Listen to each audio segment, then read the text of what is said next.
Atas banyak kayak permintaan netizen, akhirnya gue telah mempertemukan dokter yang dicintai oleh bapak-bapak dan dicintai ibu-ibu. Dokter Tirta dan dokter Gia. Boleh salaman? Oke, baru ketemu ini. Dokter Tirta kok mukanya kayak halus sekarang. Udah kayak biasa aja. Hahaha. Apa sih namanya? Tahu juga mau poin poin. Ada lampu merah, nah tulus aja. Nah, baru tuh kan kalau sudah kita jadwal. Nah, itu banyak. Enggak kok seperti itu. Orang enggak mainnya baru terus. Bos gitu. Bener mah, kasih jelek bos. Kalau aku bertanya Bang Radit, waktu Bang Radit kayak bikin blog, terus konten itu, Bang Radit sadar gak sih bahwa Bang Radit itu sebenarnya lagi ngebikin satu hal yang besar? Enggak sih. Gue mau posting yang menurut gue lucu aja. Ya udah gue post. Gue nggak mikir bakal jadi apa-apa. Dan itu yang bikin lo beda. Kalau ada satu hal yang Bang Radit ingin sampaikan ke orang yang masih ragu, kira-kira apa ya? Mulai aja dulu. Nggak perlu sempurna, nggak perlu siap. Gue juga waktu awal mulai nggak siap kok.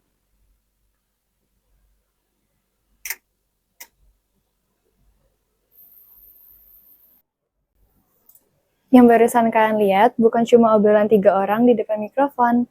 Itu adalah hasil perjalanan 2 dekade dari seorang anak yang awalnya nulis di blog saat hampir banyak orang yang nggak percaya kalau internet bisa jadi panggung.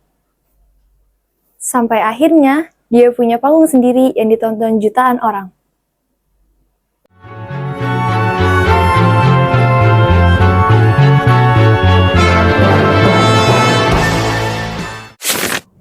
Namanya Raditya Dika.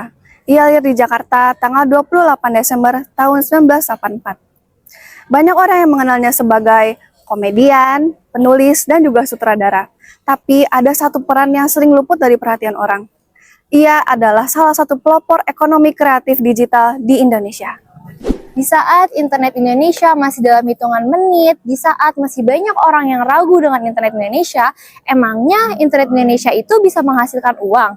Disitulah mahasiswa muda di Australia mulai mengetik di sebuah platform bernama Blog. Bukan tentang bisnis, bukan tentang investasi. Ia hanya menulis hidupnya dengan cara yang jujur, absurd, dan juga manusiawi.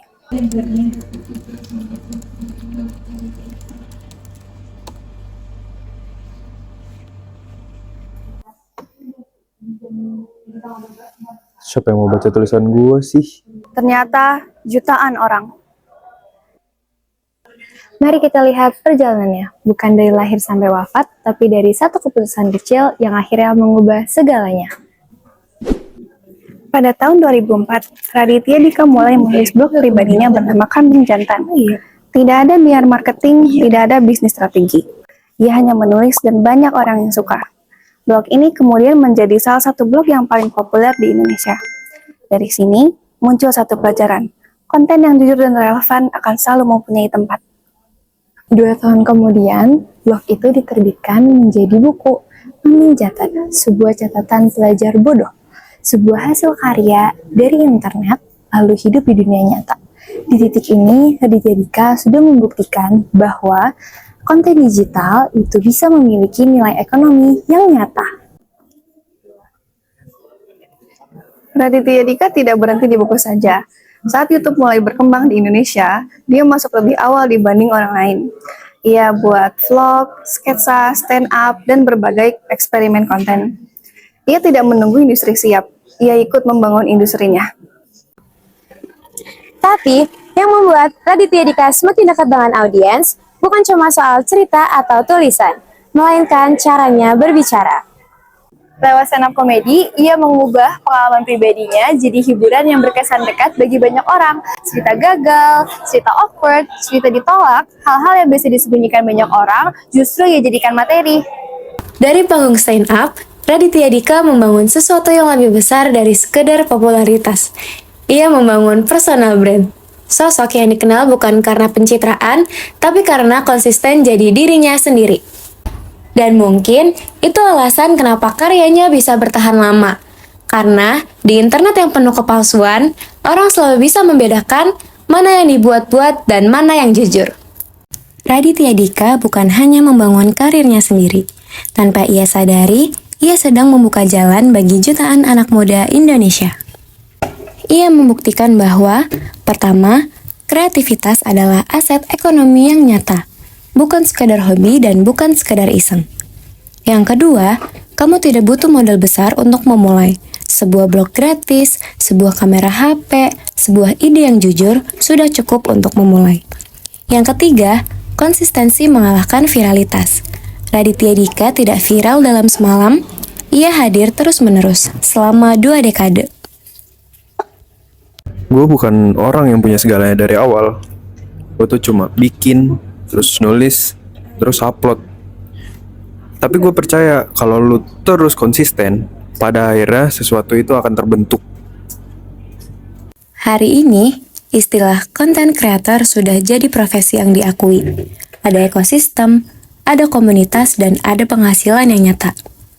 Dan Raditya Dika tanpa gelar khusus di bidang ekonomi adalah salah satu orang pertama yang membangun fondasi itu.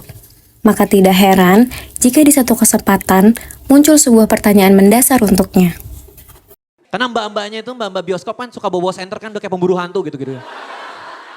Di belakang yang telat pada bawa obor gitu dia. Gue keganggu banget. Gue paling benci orang yang nonton gak tahu aturan. Gue nonton nih di Bintaro Plaza. Duduk. Wah harus gas kamu. Gas latihan. Ini emang pertama kali ketemu. Iya. Cobain deh. Kita bagi menjadi 3 bagian, X1, X2, X3.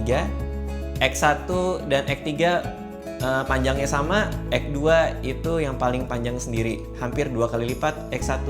Dan skenario film Koala Kumal di draft terakhir. Draft terakhir berarti adalah draft yang sudah siap untuk disyutingkan. Mumpung gue habis selesai nulis skenario film Koala Kumal ini, gue akan ceritakan metode gue dalam menulis skenario film.